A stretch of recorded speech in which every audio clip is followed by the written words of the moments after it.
Why isn't anybody ever talking about the good dads? Oh, I can answer this one quite easily. Because it doesn't fit the objectives of two particular groups that use the demonization of men to advance their agenda. First, there's the feminists. Starting in the late 70s, they figured out that the best way for them to advance their cause was to demonize men, specifically fathers. It's why they said then, and continue to say to this day, that men are children, incompetent, bumbling idiots who can't even take care of themselves, let alone a child, who can't be trusted to do anything. Now, is that the truth? Far from it. But as they say, perception is reality. And they, along with their partners in the media and other places, have advanced that mindset to the point it's become the default thought of today's women. It's literally what they think. It's so ingrained in them, they can't see outside of it. It's why when men do things around the house, it's completely discounted. It's why when they do things the way they do them, men are told, well, you're doing it wrong because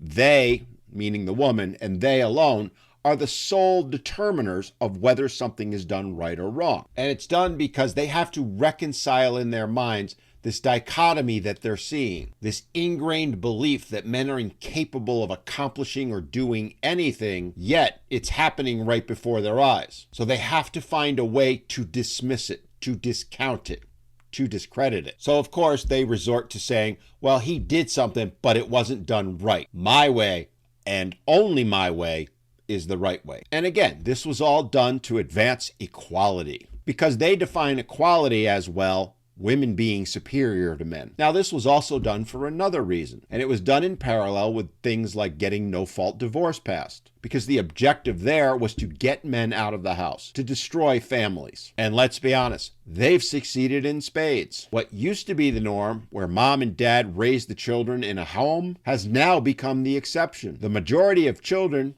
are no longer raised by both mom and dad. And in doing so, the government, as the government is wont to do, created a cash cow for themselves called the child support system. Because you see, they decided to label not just some men, not just some fathers, but all men and fathers as deadbeats. Now, it's been around for a while, but it really took hold in the mid-90s when Congress decided to pass legislation specifically targeting men for not paying their child support, even though all of the data showed they were indeed paying their support, and the ones that weren't, far and away the biggest reason was because they were unemployed. They had lost their jobs. And oh, by the way, when they got their jobs, they started paying again. But you see, they had to create that boogeyman, that person to target so that they could get this legislation passed to fund things like, oh, I don't know, judicial retirement programs. So they created the deadbeat dad, and then beat the public down with PSAs and all that,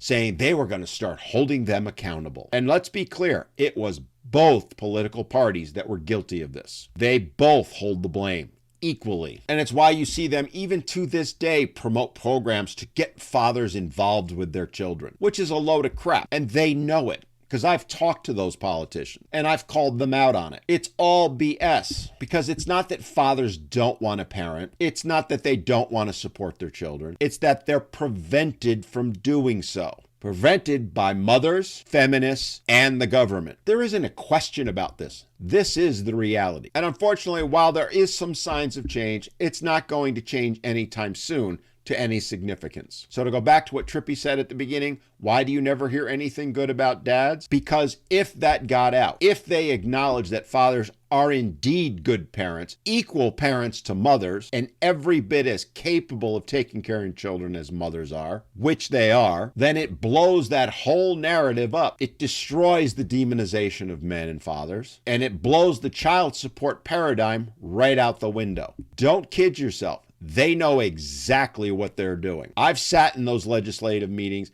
I've sat down with actual congressmen, senators at both the federal and state level. Don't kid yourself. They know exactly what's going on. And even worse, they do it while claiming they're doing this to help the children, that this is all in the best interest of the children, despite the overwhelming evidence that it is anything but in the best interest of the children. It shows how little they actually care. They don't care about men. They don't care about women. And most of all, they don't care about children. What they care about is themselves.